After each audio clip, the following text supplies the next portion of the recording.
Hello and welcome back to No Bullshit. Today we're talking about Roseanne again. This time her new show is premiered and it looks like her pro-Trump message is really resonating with audiences. Last night the new revival season premiere of Roseanne drew in over 18 million viewers. That's big. Huge even. But to be fair, most of this is probably because of the show's massive popularity in the 90s, but I think Roseanne, the main actor and creative mind behind the show, it means a lot that she's making her main character a Trump supporter for the new season. Things are really turning around in pop culture this week, if you think about it, for us conservatives. First, this Roseanne show has a pro-Trump supporter main character. Then we had the Far Cry video game, which was set in rural Montana, having people that bash on Obama. I even heard there was a line in there where they called Canadians syrup-sucking socialists. Pretty priceless. And then, just yesterday in our last video, we were talking about how the South Park guys are coming out as Republicans at a recent award show. With all this put together, this week, it really seems like the culture war may be swinging in our favor, guys. Hooray! But back to Roseanne. Today we're going to talk about the show's premiere, which aired on Tuesday. We're going to go over the ratings, people's reactions, and I'm even going to review some of the episode myself, so stay tuned. This video is going to be a doozy. But before we jump into it, let's check out this quick word from today's sponsor, Virtual Shield. Online privacy is more important now than ever. That's why I teamed up with Virtual Shield again to offer you guys a great way to protect yourselves and your families. In short, Virtual Shield is the easiest VPN service to use in the whole world, ever, of all time, the best. It's also very cheap. For less than $5 per month, you can protect you and your family's internet privacy with one of their world-renowned VPNs. Also, you can use the super exclusive code NOBS30 for an additional 30% off, up until March 31st. And if you think about it, with this current online climate, with Facebook and Zuckerberg selling our private information to the highest bidders, with all this bullcrap going on, there's never been a better time than now to get secure with our online privacy. That's why I choose Virtual Shield. Okay, now that that's out of the way, let's talk about the Roseanne premiere again. An article from Entertainment Weekly has more details. Apparently people really came out and watched this new episode. There were over 18 million viewers on Tuesday night, and according to ABC, this is the highest rated comedy telecast on any network in nearly 4 years. Fucking sweet. I think we're seeing some of the Trump effect going on here, guys. Anyone that comes out against the president goes down, and people that speak up for him like Roseanne and myself, we do exceedingly well. And in case you think I'm just bullshitting about this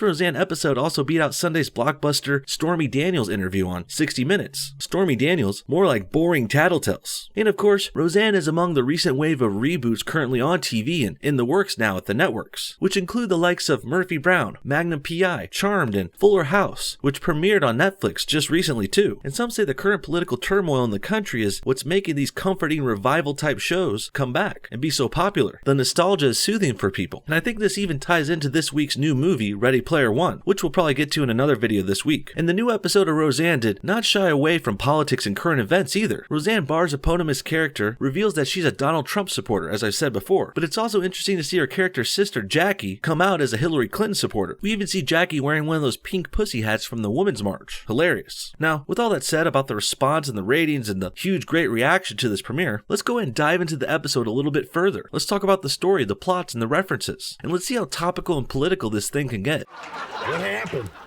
I thought you were dead. I'm sleeping. Why does everybody else think I'm dead? You looked happy. I thought maybe you moved on. In the beginning, things start off slow. Politics-wise, nothing really comes up in the first 5 minutes. But let's not forget, this is a sitcom. It's about a family and their lives and good times and bad times and all that stuff. The political things may have been the highlight of a lot of these press interviews lately, and even the focus of my videos, but when done properly in these shows, political and current event topics are woven into the story organically. And that's where I give Roseanne props. By the looks of things so far, it's not as obnoxiously political as you might think. Roseanne and Dan do touch on a current event here though, when they go over all the pills they need to take now, because they're all old. What are we supposed to do? Well, tradesies. I'll trade you 5 of my statins for 5 of your anti-inflammatories, and I'll sweeten the pot. This is not only a goof on the cast aging, it also suggests a critique on pills and pharmaceutical companies in America who have been over-prescribing and giving everyone all these medications for years now. And some might say a lot of these medications are unnecessary, while others are, of course. And Dan also briefly comments on them losing their health insurance too. What happened to the rest of our candy? Funny story. Our insurance don't cover what it used to, so I got half the drugs for twice the price. What This is another hot topic for American politics. Healthcare, health insurance, all that stuff. But again, these things are brought up briefly on the show Roseanne, and they're put in there comically as a joke, which I like. Of course, we like to laugh here too. And Roseanne's show is doing a beautiful job of weaving in these politics so far. They're not trying to be preachy or ranty too much. No, this show just wanted to make you laugh, and I think that's a good thing. And then a few minutes later, we get our first Trump reference. It's very indirect, and they don't get into it all the way yet, but check this part out. I know you and Aunt Jackie are mad at each other, but this feud is getting way out of control. You weren't here, Darlene. You didn't see it. I mean, not only did she vote for the worst person on earth, but she was a real jerk about it, too. And now she's just ridiculous. She's ridiculous? You made a shrine to her as if she's dead. This sets up Roseanne and her sister Jackie and their fight. They haven't gone into it yet, but we already know the tiff is over Roseanne voting for Trump and Jackie supporting Hillary. Then after briefly introducing their new grandson, who's dressing like a girl for some gay trans reason, after we get through that, we cut to this classic Jackie entrance. Look, she promised that she would get along, and knowing the both of you, I'm guessing you're the one keeping this feud alive. What's up, deplorable?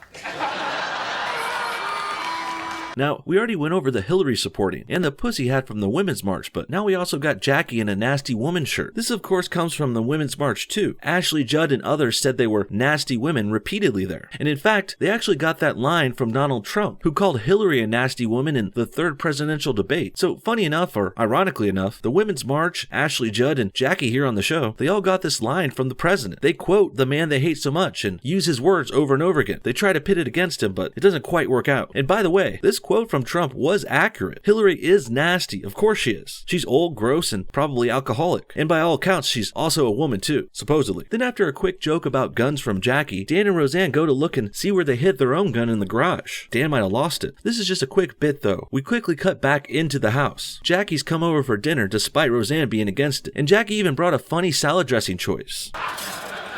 Still a good picture. Here's some dressing for the table. Oh, look, Dan, Russian. Russian, of course, because of all the Russian collusion accusations hurled against Trump lately. Well played, Jackie. Things heat up again at the dinner table when the family goes to say their prayers. Hey, everybody, this is the first dinner together we've had as a family in a long time. Let's try to survive it. Oh, yeah. First, let's say grace. Jackie, would you like to take a knee? This references the football players who all kneeled for the national anthem this past season. In a way, they're doing it for solidarity for black people, but also, really, they did it to protest Trump and to be whiny, un-American babies about it. Then dinner carries on, but it doesn't take long for Roseanne and Jackie to really get into it about politics. How could you have voted for him, Roseanne? He talked about jobs, Jackie. He said he'd shake things up. I mean, this might come as a complete shock to you, but we almost lost our house the way things are going. Have you looked at the news? Because now things are worse. Not on the real news. Oh, police! I wouldn't say things are worse now either. They may seem worse if you're watching CNN or the lamestream media, but for the real people, the average Americans who are finally getting jobs and working again, it's better for us than ever. The rest of the episode diverts away from politics though. Most of the story is about the kids, the grown-up kids. Becky, who wants to have a surrogate baby for someone to make some money, and Darlene, who has a plot that focuses on her losing her job, moving back home in with Roseanne and raising their kids there without a father. Things come back around to Jackie versus Roseanne though, by the end of the episode. Here's where we get an interesting revelation about who Jackie actually voted for. You kept saying what a disaster it would be if she got elected and how I wasn't seeing the big picture and how everything was rigged. And then I go into the booth and I voted for Jill Stein.